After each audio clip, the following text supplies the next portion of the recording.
This could be us, but you haven't called. Call 1-833-77-SOLAR right now and join the 320 Solar Happy Customers Club for $0 down and no payments until 2022. We'll put the power back in your hands. 320 Solar. Power up.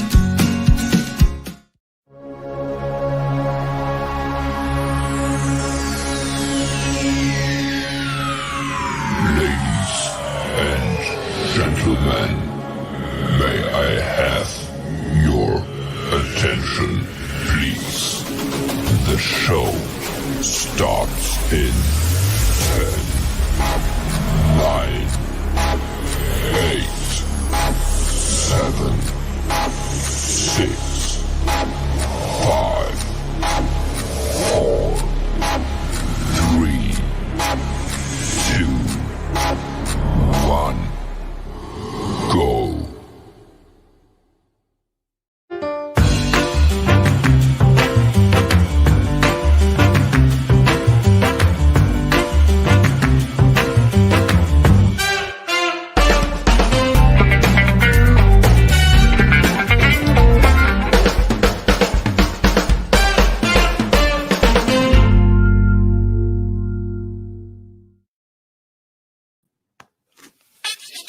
Welcome to the Pewter State, guys. Welcome to the Pewter State. It is unanimous. It is absolutely 100% of all precincts have reported there will be no politics here. That's a final decision. The verdict is in. It's over. It's by popular vote. It's by electoral college. It's by everything. No freaking politics here. Leave them at home. Don't call me with them. I don't want to hear it. All right, let's talk Bucks. Let's talk NFC South. Let's talk football. That's what I want to talk about. Take a break. Take a break for an hour. Sit down. Let's talk some football. Let's deal with some of the fun stuff. And you know what? All this other stuff's going to be dealt with in time. We'll deal with it when we have to. Right now, let's talk some football. How's everybody doing tonight? I am jacked up. I am excited. I don't care what you tell me. That was a beautiful win. Don't tell me it was a bad win. Don't tell me they looked bad. Don't tell me any of that. They did not look bad. They won. I'm telling you, man. I'm telling you, this was fine. I was terrified of this game. I had a feeling it was going to go like this. I really did. I knew it. I've never called the game more correctly than I called this game, as far as saying this is not going to be the Mike Evans game, even though he got some big receptions. When he did catch them, they were big. But this is not going to be Rob Gronkowski. This is not going to be the guys you're used to hearing from. I even said this is a game for the other guys.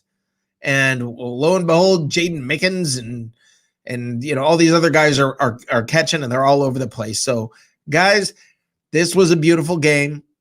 Everybody made it out of the game healthy. And we've got a short week ahead to get to the Saints. This is going to be The battle is coming, guys. The battle is coming. This is it right now. This is the week. It's make or break. This is it. This is huge. This is not kind of a big game. This is a really big game. And as a Bucks fan, I'm afraid to say that sometimes because you don't want to be disappointed, but this is a big game. Okay. The Buccaneers are 6-2. 6-2. 6-2. They're not. You know, this is not something that look, when you started this year, when they signed Tom Brady, if they said they're going to be 6-2, they might struggle in a few games. You know, they'll drop one to Chicago on a Thursday night. They're going to, but they're also going to blow some people out. You would have been all over this and said this was awesome. This was perfect. Hallelujah. Right? You'd have been so excited. Well, here you go. Here you go. Enjoy it. Be happy. You're sitting in the middle of victory lane, baby. This is it. Let's enjoy it. All right. I do want to make a point. And to me, I want to talk about, I wrote an article today called Making a Critical Point. And I do want to talk about this. This is maybe a little bit unpopular. I like Bruce Arians. I like him as a head coach. But I want to talk about some things that are at least worth noting.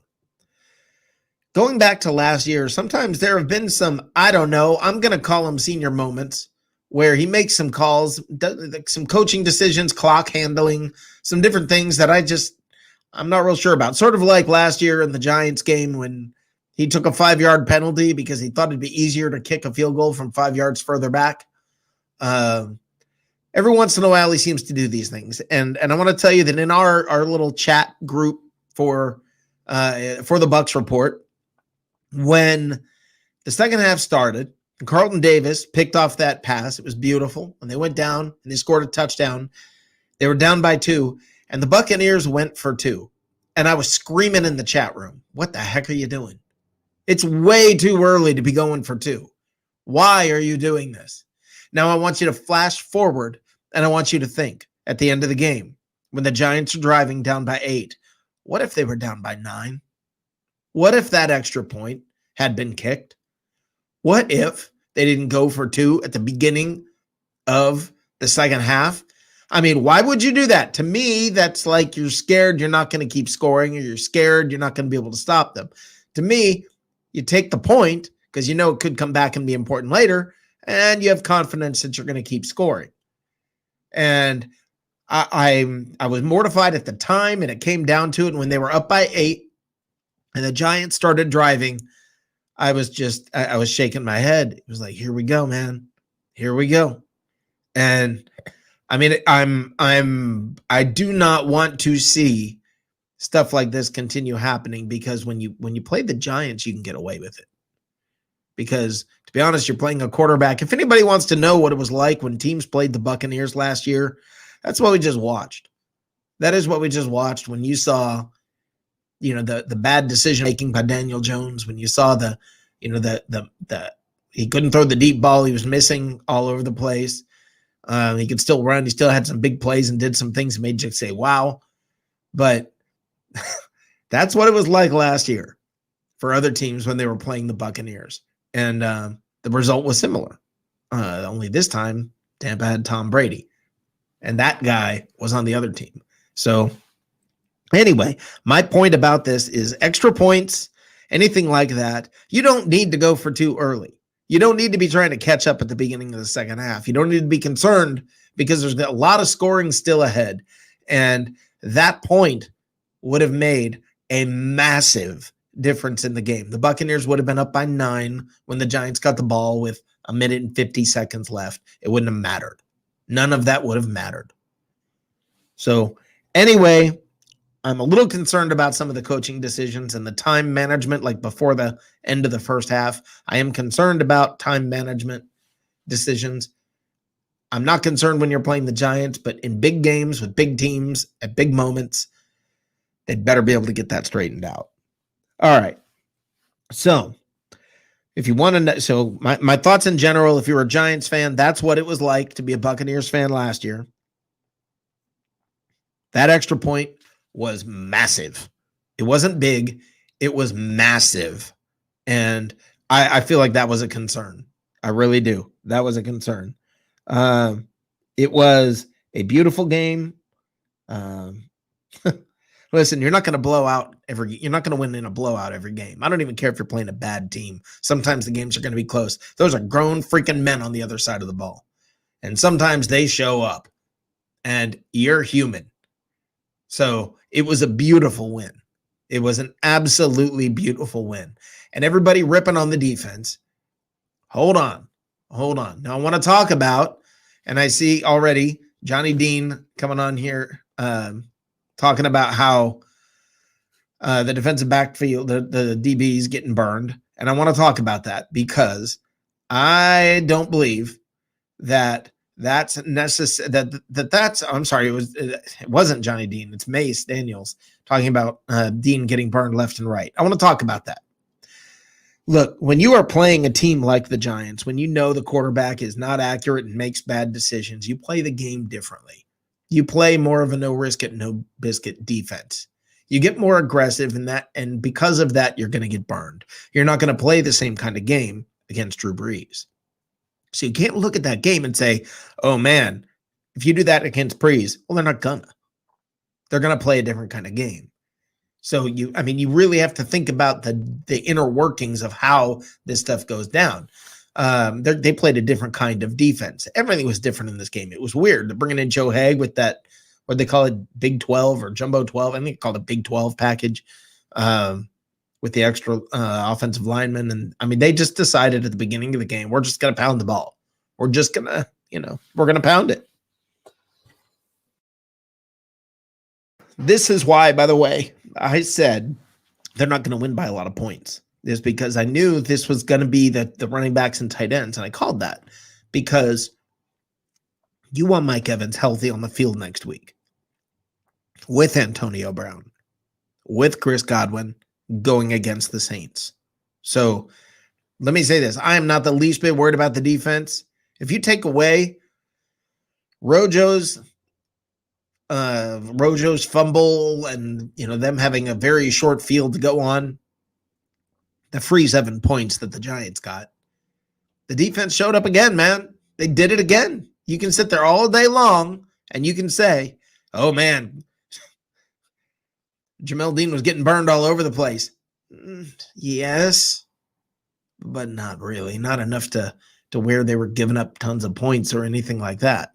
So yeah, the guys were open, but if you're playing a quarterback that can't hit the broadside of a barn, you can play a lot more aggressively and risky and do things differently. So everybody simmer down about the defensive backs. That's fine. Remember how good this defense has been? It's still the same defense. So relax. Everything's going to be fine when it comes to that. Now, Rojo. Rutro.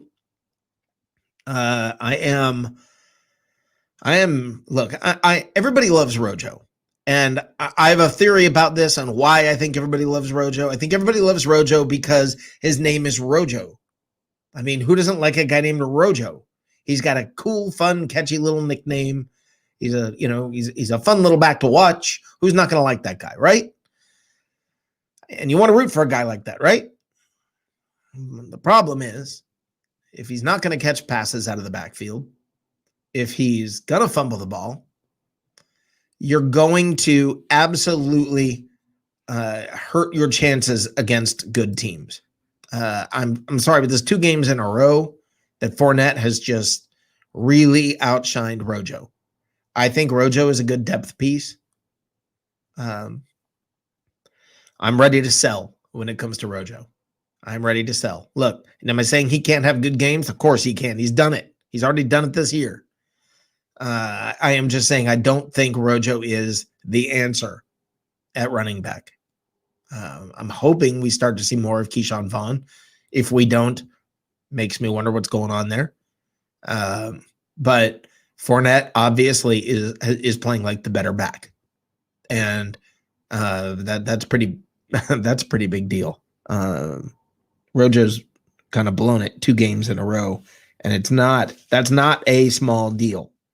That is not a small deal. Look, I had a feeling this was going to go like this. I just, in the pit of my stomach, all week long. And I kept telling myself, follow your brain. Don't listen to that gut feeling. Follow your brain. And the score I ended up predicting was 33-16. It was way lower than what everybody else was saying. And in my gut, though, I knew it was like, oh, dear God, please let me be right at 33-16 because, and I said it to you guys, I just had a bad feeling. And now I want to talk about something really cool, really fun, really positive, something that I am so excited about. And to me, what I'm about to talk about, guys, this changes everything for the Buccaneers. This changes everything.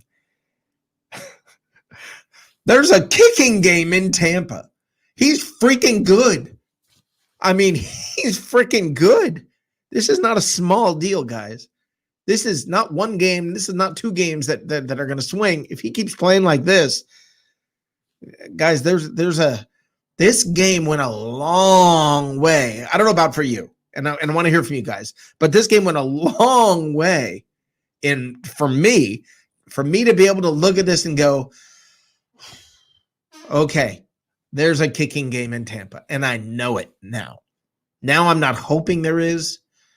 This was when, without the kicker, they lose the game, and the kicker came through, and he did it solidly. Even on a bad snap, he came through. Even when things weren't perfect, he came through.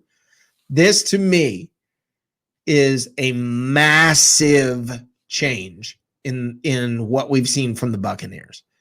When he steps up to kick, I'm no longer terrified. I don't feel like I'm going to be terrified. Look, he's got a miss coming up, and I can forgive it now. Now he's got a miss coming up, and I'm like, okay, well, you're due. You're not going to be perfect. You're going to miss at some point. Okay. But, man, this was this was a game. And you know what? And let me tell you something, Mike. What's my gut telling me about New Orleans? I get the feeling this is going to be a good 15-point win for the Buccaneers. I feel better about this game than I did about the Giants game. And I get that it's kind of crazy. I get the lack of logic when it comes to that, but in ebbs and flows and the way that games are played and how you're coaching and the way just the way things progress, and the fact that you were trying to save your players for the next week, and Mike Evans has been injured. You don't want to kill the guy. You want him to be as healthy as possible next week. Rob Gronkowski's been getting the crap beat out of him. You didn't want to throw him to the wolves again. That guy was taking some massive hits. So what do I think about this game? I think this is going to be a good 15-point game for the Buccaneers. Everybody's going to jump back on the bandwagon and say, woohoo, look, they're phenomenal. Look at how incredible they are. Just like they did between the Bears game when everybody was saying, oh no, we suck again, when everybody was going through that phase. And, 1 week later when everybody's like, yeah, it's the best team in the NFL. This is what this is the way that it goes, I guess. This is what you're going to run into. So I don't know, guys. I'm excited about this. I'm excited that this team is for real. I want you guys to interact. I'm going to put the chat link. I'm going to put the link in chat right now. If you want to join via StreamYard, if you've got the guts, come on video, and we'll put you on. And we'll talk to you that way if you're willing to show your face, or you can just use it as an audio link if you want to. The other thing is you can call 678-825-5263. That's 678-825-5263. 678. Talk to me. Talk the number 2 me. And let's talk about this. Let's talk about the game. I know you guys are out there. I can see that you guys are out there. Give me a call. Let's talk. I want to know what you think about the game, because I know what I think. I know everybody's freaking out about the coverage, and I heard all the whining about the coverage after the game. I heard everybody saying there's no way this team should have blown out the Giants, blah, blah, blah. And let me tell you, it's just not how it works sometimes. It's just not how it works. What about our O-line compared to seasons past? Smith needs his roses now. Look.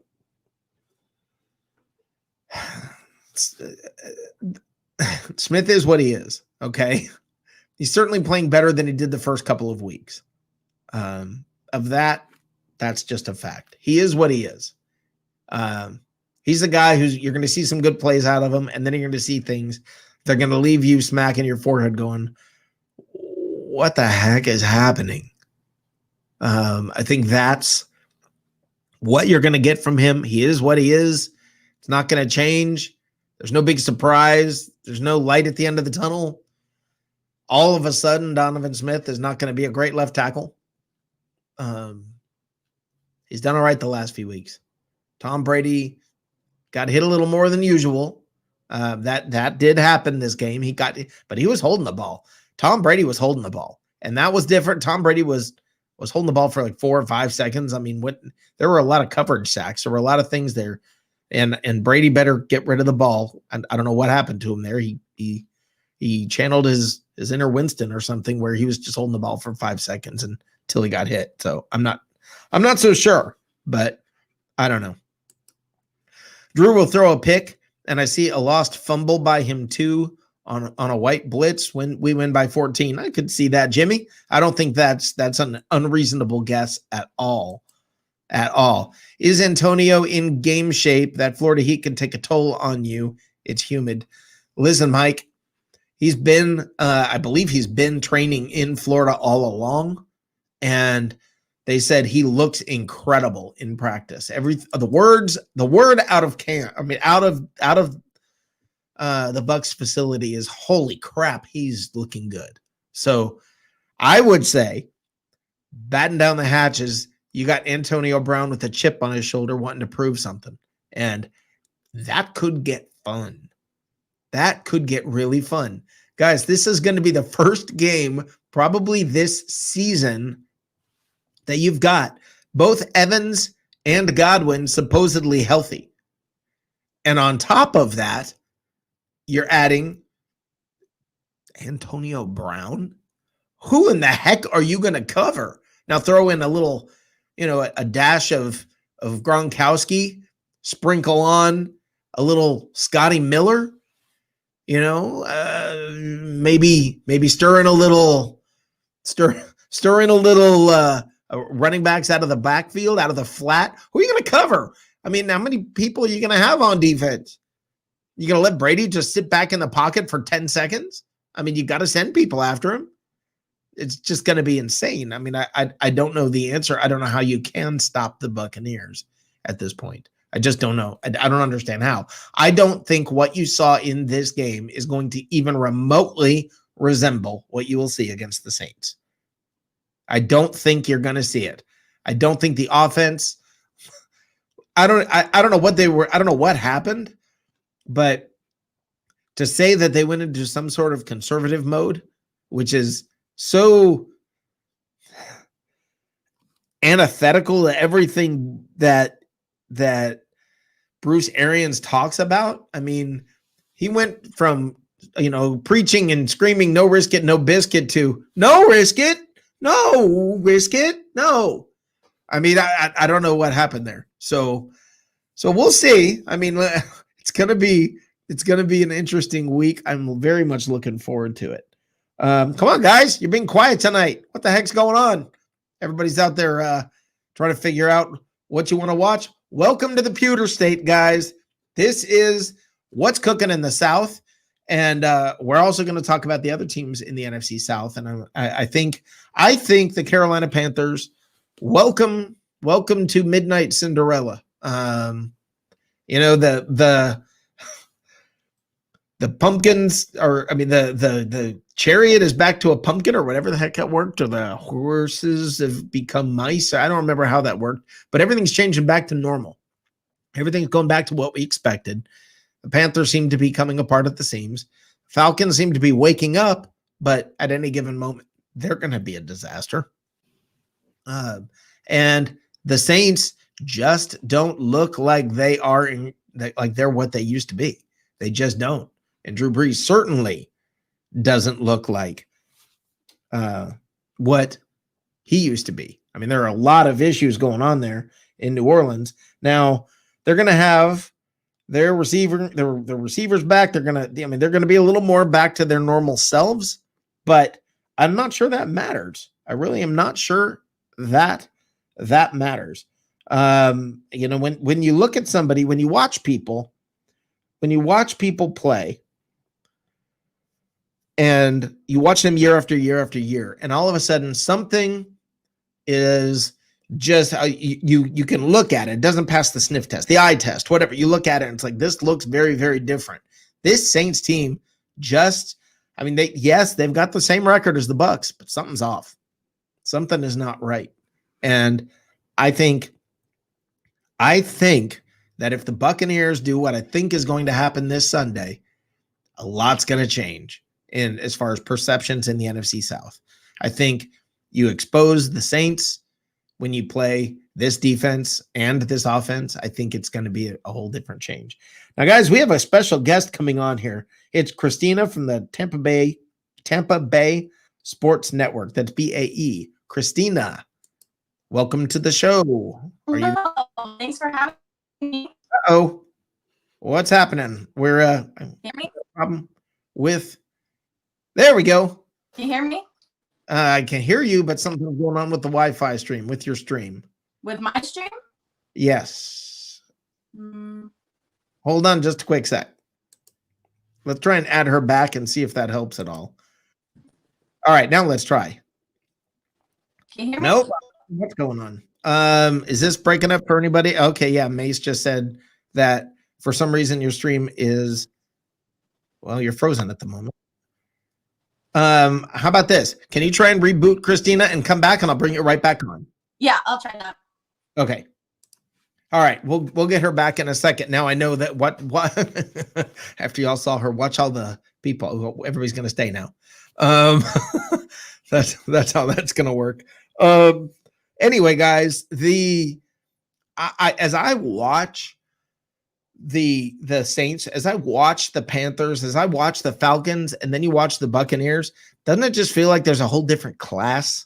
It just seems like they're operating on completely different levels. I'm not sure how or why that is happening, but it just seems like they're operating on different levels. And I really believe with all my heart that you're going to see that come out today. Well, you guys, nobody's talking in the chat here about the extra point and what I said about that. And I really think you guys need to stop and think about this, about what a big deal that is, and how in coaching, that's not a small thing. When you're willing to give up a point here or there, you just can't do that. You cannot give up a point here or there without without thinking about it. 1 point makes a game, and if you ever saw a better example, it was this week. I mean, now at the end of the game, was that a pass interference? Was that not a pass interference? I'm going to tell you my honest opinion. And listen, guys, I'm a pretty straightforward guy. Okay, I am pretty much. I'll tell you what I think. I do not think that was pass interference. Do I think there were other bad calls that the Bucs benefited from? Yeah, there were a couple.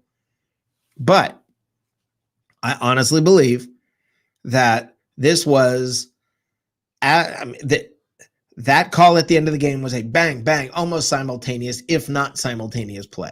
Now let's try. We're going to try Christina again. Hey, there we go. Hello. Now there we go. How you doing? Sorry. Sometimes That's all good. Wi-Fi is a little spotty here. It happens. It happens.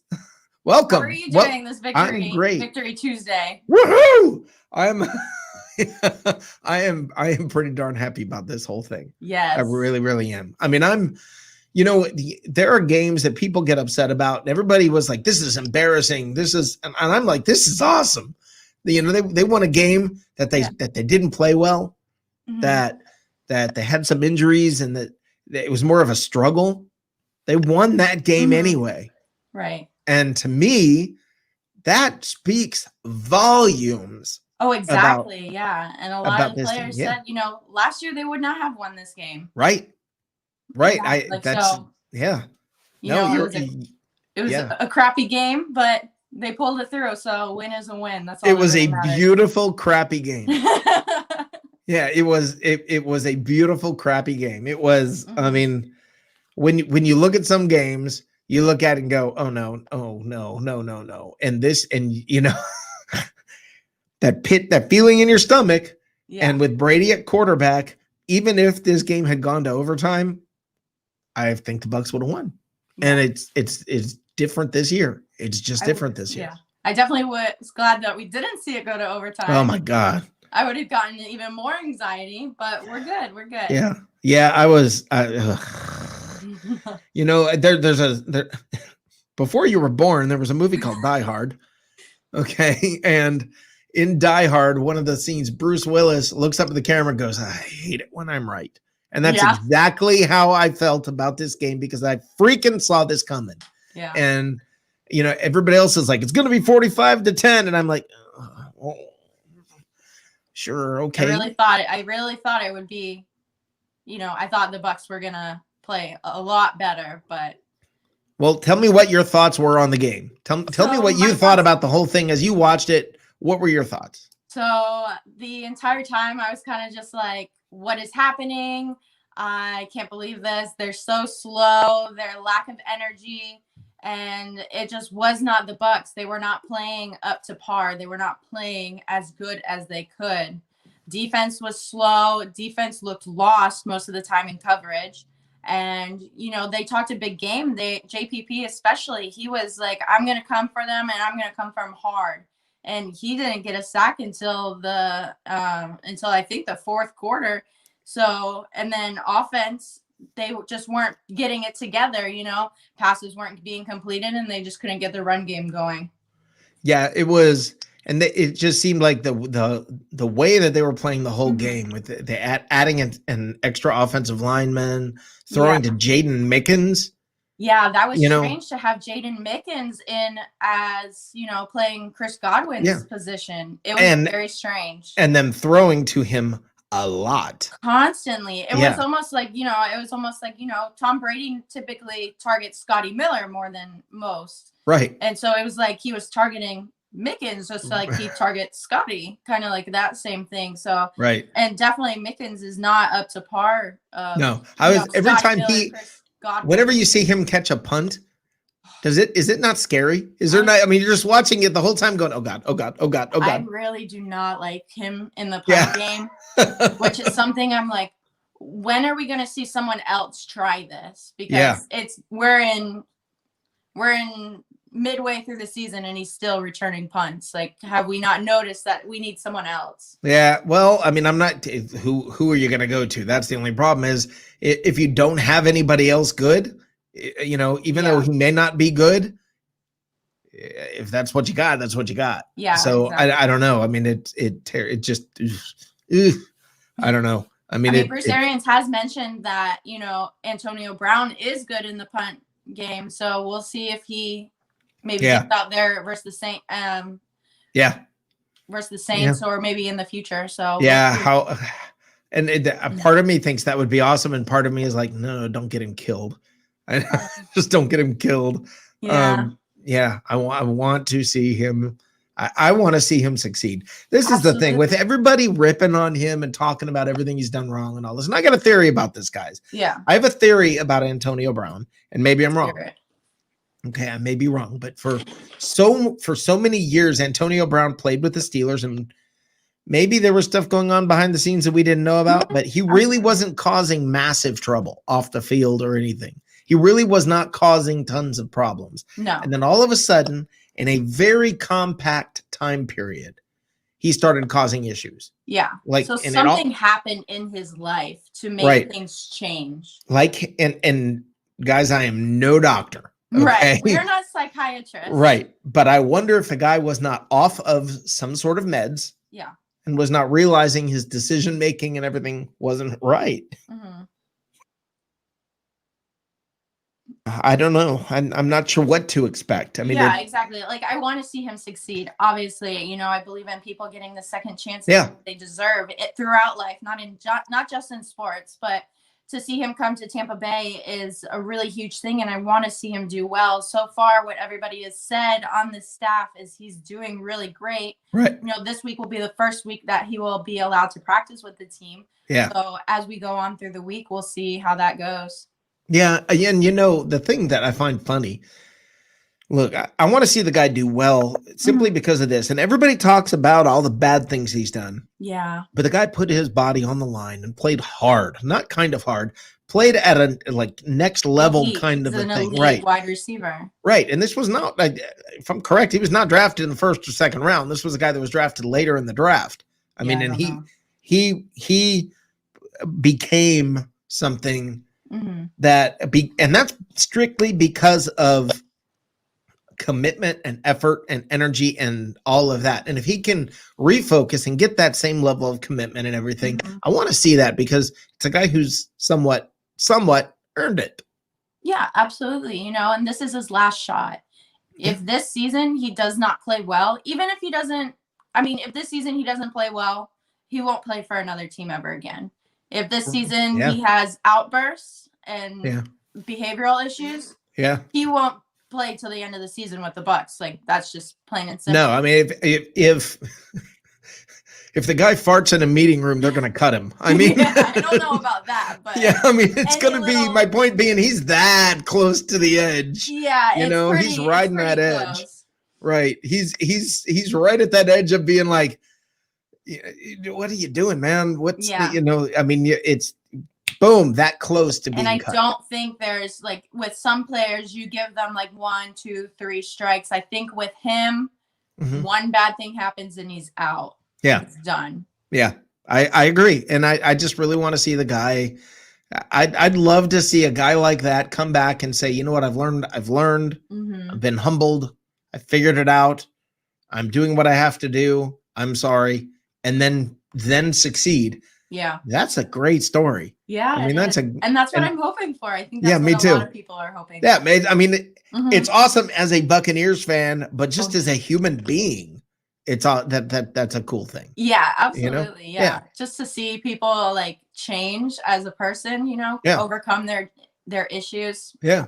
That would be really great. Yeah. Hey, do you care if I bring Jacob Charnow in here? I don't know if you've ever met Jacob. No, I don't think so. Okay, but let yeah. me give you a heads up on Jacob. Okay, let's hear it. 16 years old, freaking brilliant, makes me look like an idiot. I mean, we call him the prodigy. We don't even use his name amongst each other at Bucks Report. We just call this kid the prodigy, and you'll see why. Okay, let's see. Oh, my Welcome, God. Jacob. All right. How are you How's it doing? going? I'm doing fantastic. How are you? Doing awesome. Jacob, this is Christina. Christina, Jacob. Hi, Hi, Christina. Jacob. Nice to meet you. Nice to All meet right. you. Jacob, Yes. tell me what your thoughts were on the game. What's up? Okay, so I was like, I was watching it at first, and I was like, "There's no way the Giants they scored the Bucks got the field goal, Giants came down and scored the touchdown." The fumble by Ronald Jones was what really kind of turned the gear in my head. That was like, all right, well, I don't really know how this game's gonna go. And then the 14-6 halftime was like, I mean, I was kind of like, all right, eventually Tom Brady's going to just turn into the other gear and he'll start finding guys and it'll start getting put together and Daniel Jones will Daniel Jones himself out of this game. And Right. that's kind of what ended up happening, right? The 2 interceptions and all that. Right. But a lot of people are overreacting to this Bucks, as if oh, they're flukes. They're I can't believe it was Right. a close game with the Giants. This happens a lot with teams, right? Yeah. The Chiefs lost to the Raiders. I get that the Raiders are significantly better than the Giants, but don't forget the Giants have all their games have been relatively close, right? They only lost, I think it was a very close game with the Steelers. They've had a few close ones, obviously with the Eagles and whatever, and then they beat the Washington team. But the Bucks are fine, right? They're getting healthier. Chris Godwin's going to come back. They now have Antonio Brown, who, like you guys were talking about, if he stays within himself and he doesn't have any behavioral issues and he plays well, he was the best receiver of the last decade. And now you have that coming onto your team to add along with 2 top 10 receivers that are already on your roster. How do you can't stop this Bucks team, especially if this defense keeps playing like how they are. Yeah, I mean, you Yeah. just saw a bad game and they still won. I mean, Exactly. and they played just uncharacteristic football. The way that they played, the Yeah. style that they played, everything was like, I don't understand. They've got 6 linemen in? That's so Yeah, they tried something different and it didn't work. no, it was so different than everything Bruce Arians is all Mhm. about.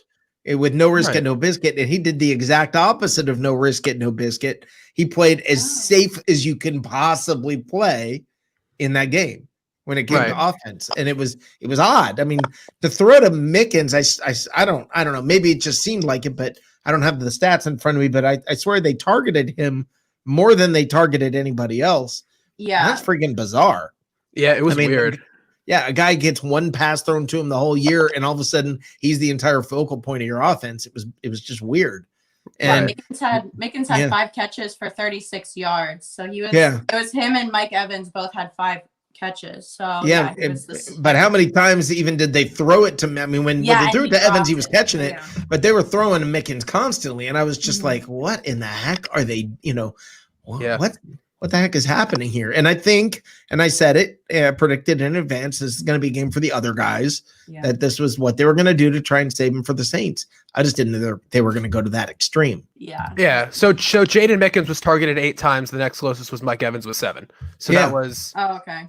Yeah. So the fact that he just led the team in targets is absolutely ridiculous, right? Because I guess Bruce Arians said that he was filling Chris Godwin's role. I think that was kind of what was going on there.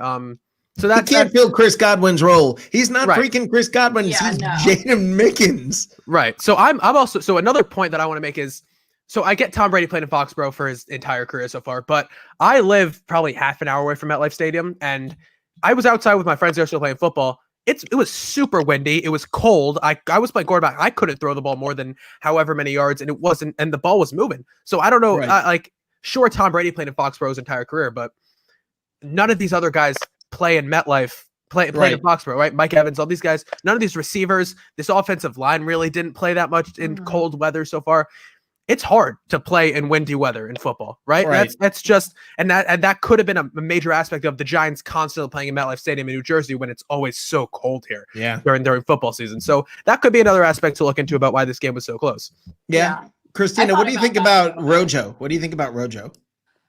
Rojo got put in the doghouse again. I don't know what it is with Bruce Arians and Rojo. He makes one mistake and PA puts him in the doghouse. He had that fumble and it was kind of a close call either way. I don't know which, I'm not a ref or whatever. So I don't know if it was the right call or not, but yeah, after that, he was put in the doghouse. The last couple of weeks, he's gone mostly with Leonard Fournette. And I think it's not been going very well for the offense.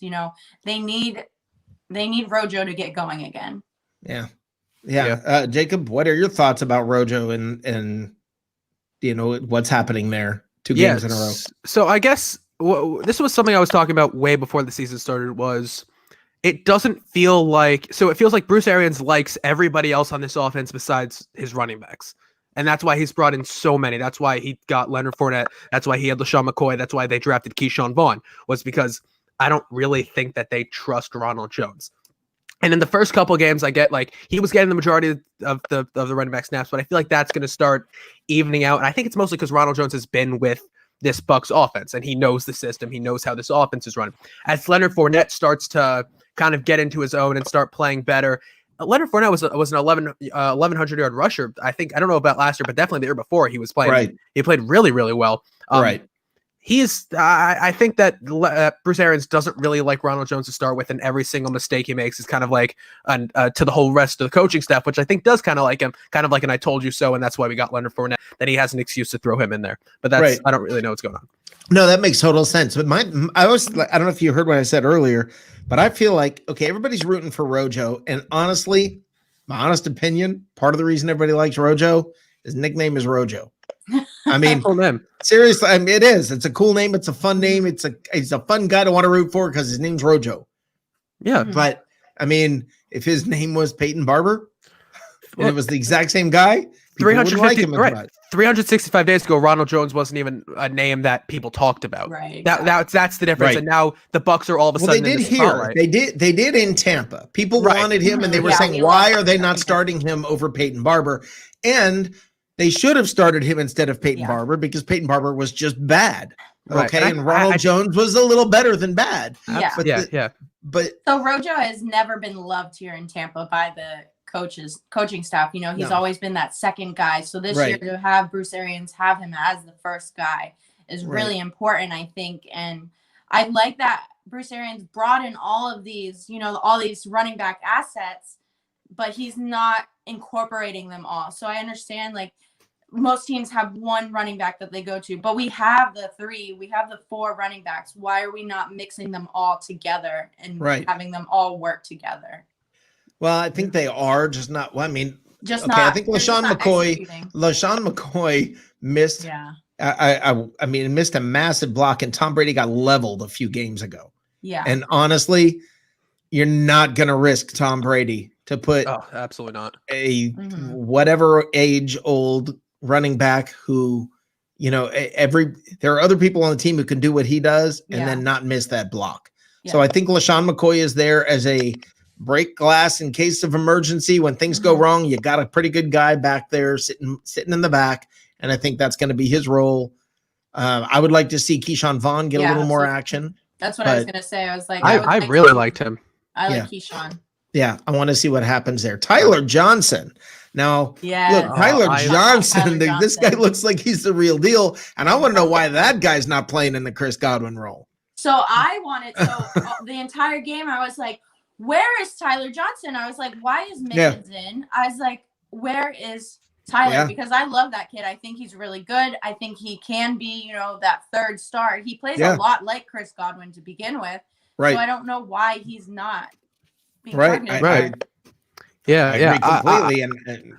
I got two things on this one. One, the Jets drafted a quarterback in the 4th round when Tyler Johnson was still available when they were in need of receiver. So I cannot let them live that one down after I see what Tyler Johnson is doing now. Well, they're the Jets, right? That. I've learned that one the hard way, but that's also, I think, Tyler Johnson. I had my dad. I don't, because my dad had some money on Tyler Johnson as the first touchdown scorer yesterday because I was like, listen, this guy with Godwin out and Antonio Brown not playing, Tyler Johnson's been fantastic. How do you not throw him in there?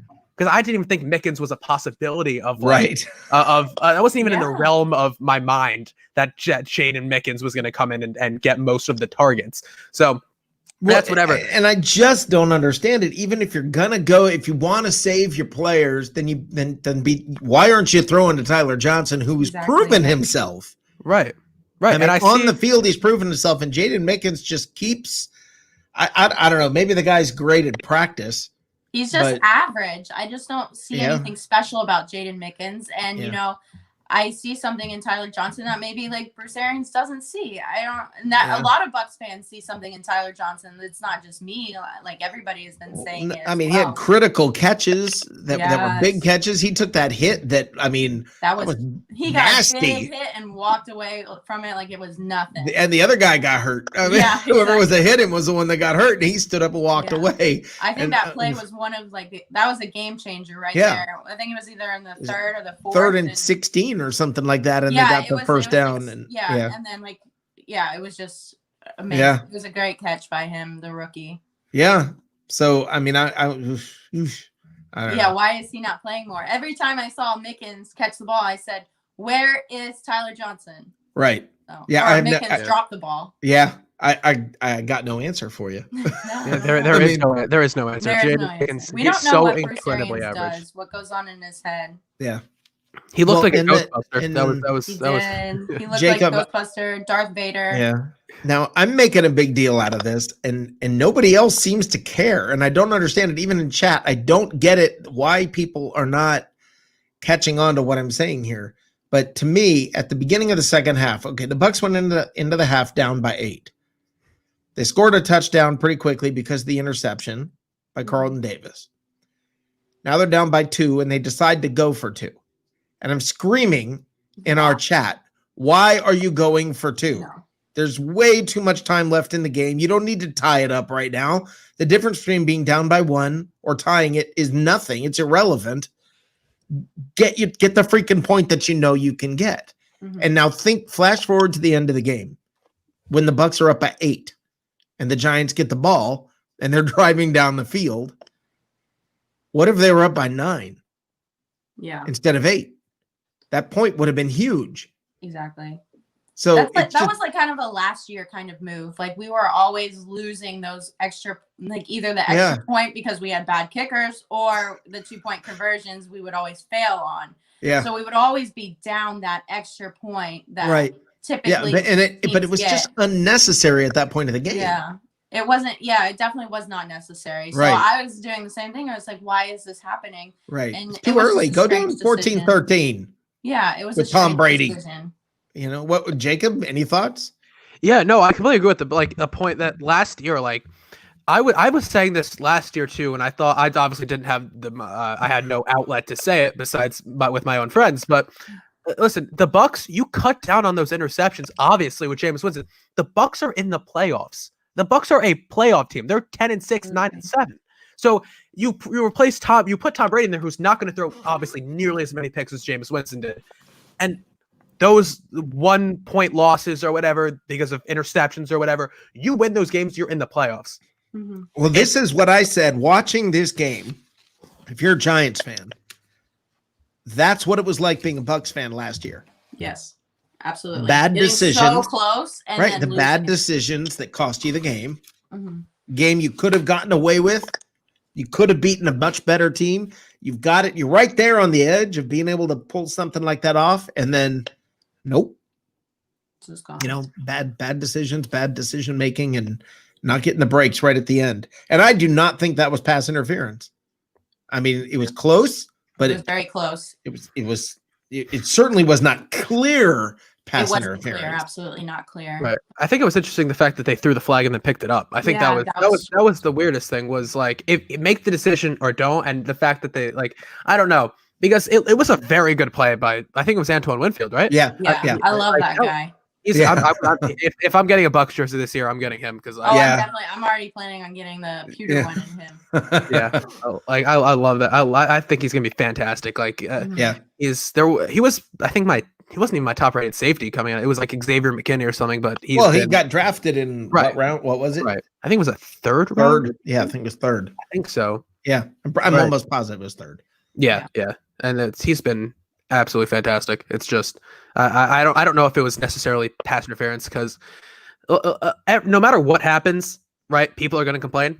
You see that right every single game, every single close call that you see, right? Well, let's flash back. When the Bucks win 45-20, and we were reading complaints by people who were saying they would have scored more if Winston was quarterback still this year, and I'm just like, you just won friggin' 45-20. Yeah, no. You guys are now the New England Patriots. Now you guys are the top dogs. People are going to complain no matter what goes your way. It's gonna no matter what you do. Right? You're not going to win this one. You now have Tom Brady on your team. So we're going to be one of the most hated teams in the NFL now. Yeah, we'll get there. It will happen. At least you're not irrelevant. I think everybody likes it right now because it's making Belichick look bad. It's amazing. I love it. Yeah, I know. I love it so much. Yeah. I am not a fan of Cam Newton, so seeing him just not do well. Yeah. And seeing Belichick just not doing well. This one must hurt for Patriots fans, but the Patriots are bad. They're really bad. they're so bad. Yeah, and you know what's funny to me is I don't see I mean, first of all, I think the decision is made. The verdict is in. It's done. Whether it was Brady or Belichick, we now know because the Buccaneers mentality is what was the Patriots mentality, and the Patriots mentality, I don't even know what you call it. It's just there's a whole mess. People are opting out. The team's not good. You got. I mean, the one thing I will say, I'm shocked at Cam Newton has acted pretty much like an adult through the losing. And through the problems and the situations. And that's unusual for Cam Newton. Something's going on there where, I mean, I don't like Cam at all because of his attitude more than anything. And he's actually acted like one of the adults in the room. So I have an interesting point on this, right? Because Cam, when he was winning, had that attitude, right? Right. Cam, when he was winning, could gloat around and do whatever he wanted. And now he's not.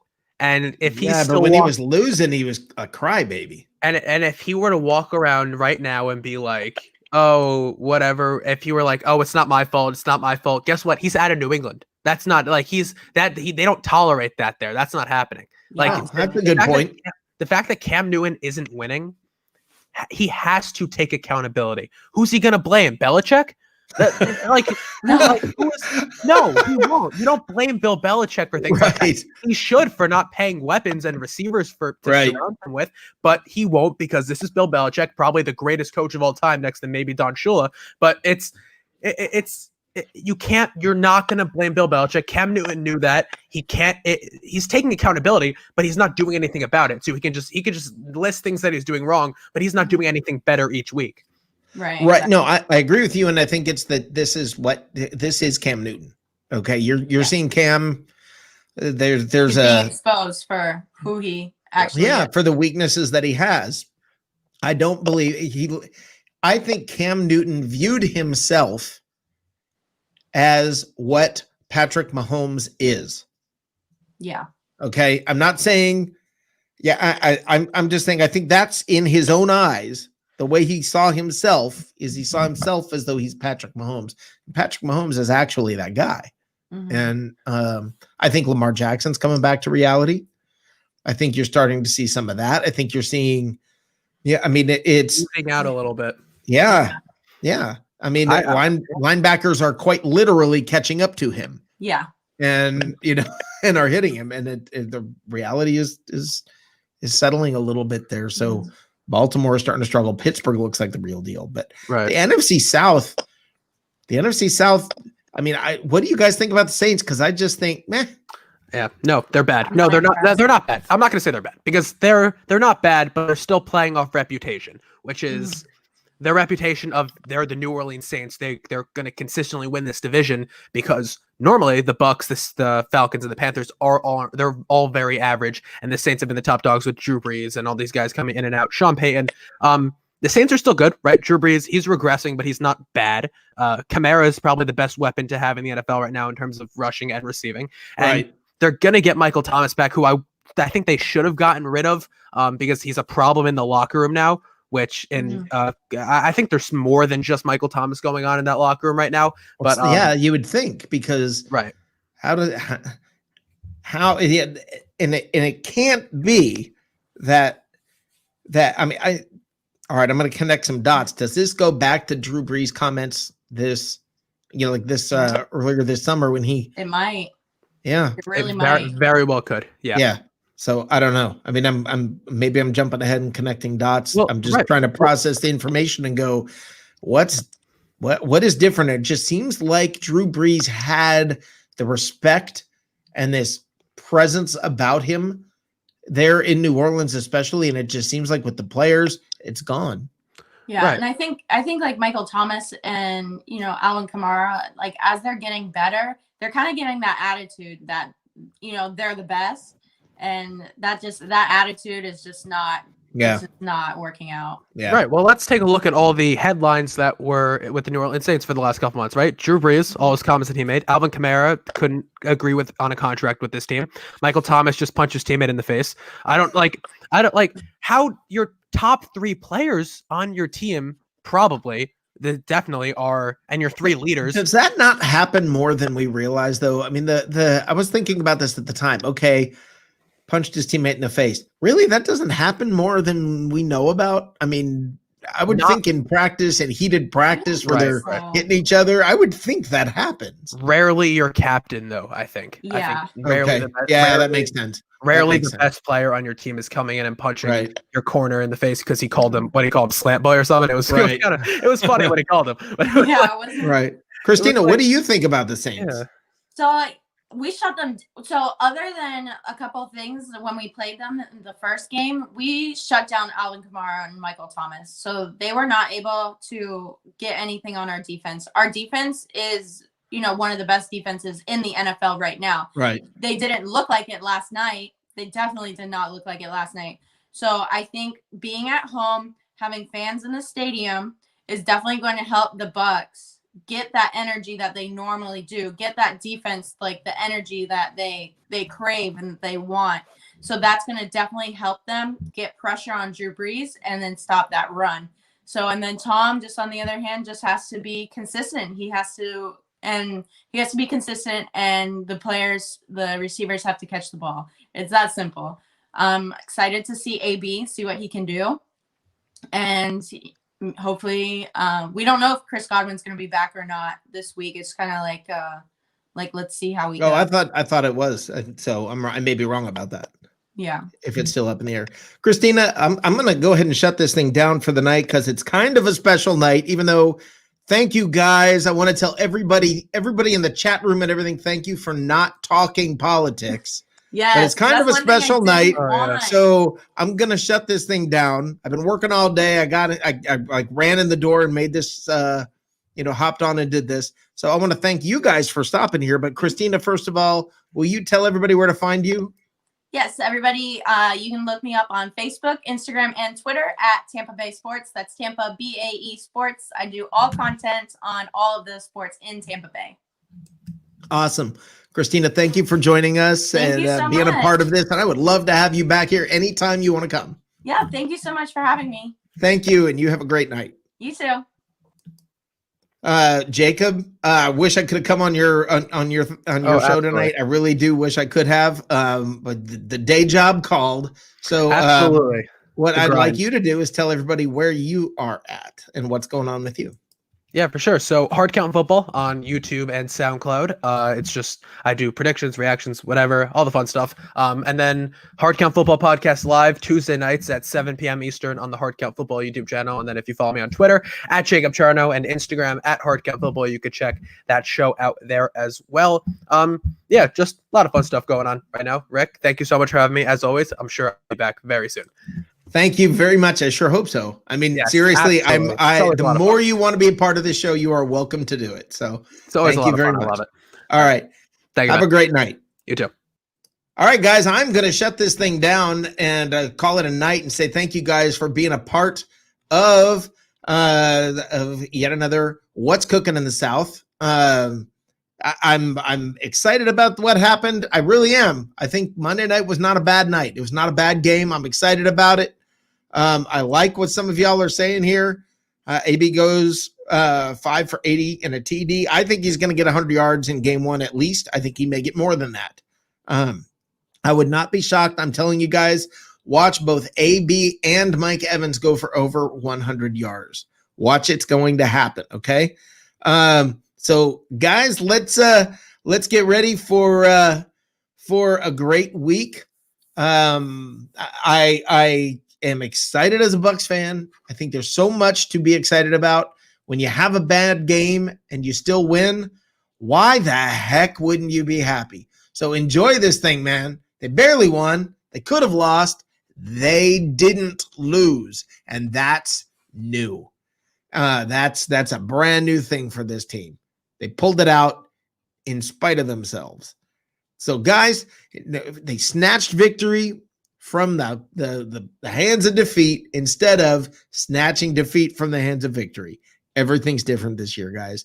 Thanks a lot for stopping by, and come back next time on What's Cooking in the South.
Power bill through the roof?